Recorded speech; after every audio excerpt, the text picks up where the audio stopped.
नमस्कार, आप देख रहे हैं AP today news 24। Drone tech 2025 Bharat की रक्षा नवाचार क्षमताओं का सशक्त प्रदर्शन। मंगलवार 29 अप्रैल 2025 देहरादून छावनी के जसवंत ग्राउंड में आयोजित सूर्य ड्रोन टेक 2025 का आज उद्घाटन माननीय उत्तराखंड राज्यपाल द्वारा किया गया। इस अवसर पर lieutenant general Anil Sengupta, GOC in C central command सहित अनेक सैन्य व असैन्य गणमान्य अतिथि उपस्थित रहे। यह आयोजन भारत की रक्षा तकनीक में आत्मनिर्भरता की दिशा में एक महत्वपूर्ण उपलब्धि है। भारतीय सेना के सेंट्रल कमांड द्वारा society of Indian defence manufacturer के सहयोग से आयोजित यह 2 दिवसीय प्रदर्शनी देश में विकसित अत्याधुनिक ड्रोन प्रौद्योगिकियों को प्रदर्शित कर रही है, जो बहुआयामी सैन्य आवश्यकताओं के अनुरूप है और आत्मनिर्भर भारत अभियान से प्रेरित है।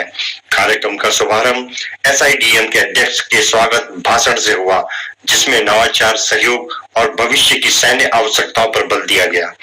ड्रोन प्रौद्योगिकी में भारत की प्रगति पर श्री मिलिंद राज द्वारा विशेष व्याख्यान दिया गया, जिसमें ड्रोन की रक्षा और नागरिक दोनों क्षेत्रों में परिवर्तनकारी प्रभाव को रेखांकित किया गया।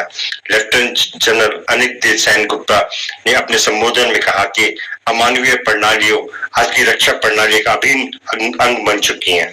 भारत रक्षा क्षेत्र में एक तकनीकी क्रांति के द्वार पर खड़ा है और सूर्य ड्रोन टेक 2025 इस दिशा में हमारी सामूहिक प्रगति और सहयोग का प्रतीक है।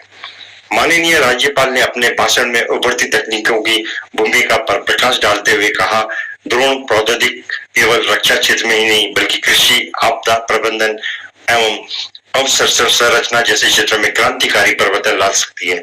नवाचार को राष्ट्रीय प्राथमिकता बनाना अत्यंत आवश्यक है और मुझे गर्व है कि उत्तराखंड ऐसे भविष्यवादी और तकनीक कार्यक्रम की मेजबानी कर रहा है, जिसमें राज्य और देश दोनों को लाभ होगा।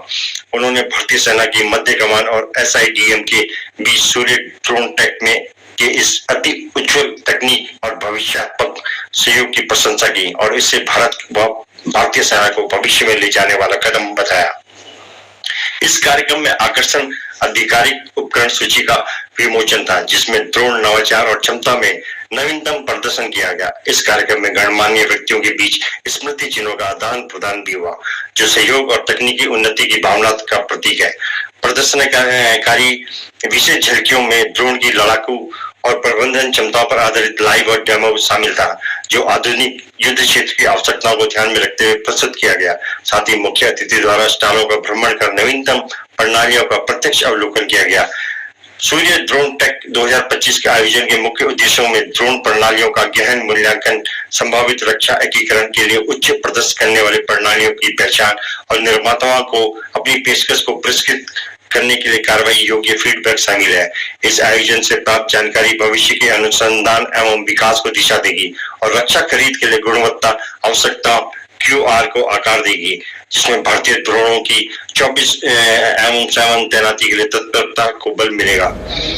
इस समारोह में lieutenant general Naveen Sachdeva, COS मध्य कमान lieutenant general Sandeep Jain, commandant IMA lieutenant general DG Mishra, GOC उत्तर भारत area major general Naveen Mahajan, GOC 14 infantry division और major general R Premraj, GOC Uttarakhand sub area भी शामिल हुए।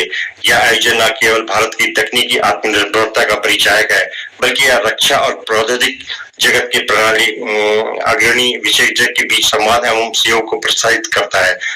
देहरादून से राहुल कनौजिया की रिपोर्ट। मैं पूछता था कि ड्रोन में हम कहाँ थे, तो आज पता चला कि ड्रोन के क्षेत्र में हम बहुत ही प्रोग्रेस कर गए। आज हमने देखा कि किस प्रकार ड्रोन और रोबोटिक्स हमारे पूरे वारफेयर को चेंज कर रहा है। आज हमारे सामने में सबसे बड़ी चुनौती है कि किस प्रकार हम ट्रांसफॉर्मेशन, मॉडर्नाइजेशन, किस प्रकार हम जो फ्यूचर वॉरफेयर है, जिस प्रकार जो करेक्टरिस्टिक ऑफ वॉरफेयर चेंज हो रहा है, उसको अपने टैक्टिकल ऑन ग्राउंड में किस प्रकार बदलाव करें। आज सीडीएस साहब भी यहाँ आने वाले थे, क्योंकि ये जो बदलाव आ रहे हैं ये अक्रॉस द एंटायर बोर्ड, यानी कि आर्मी, नेवी, एयरफोर्स, ये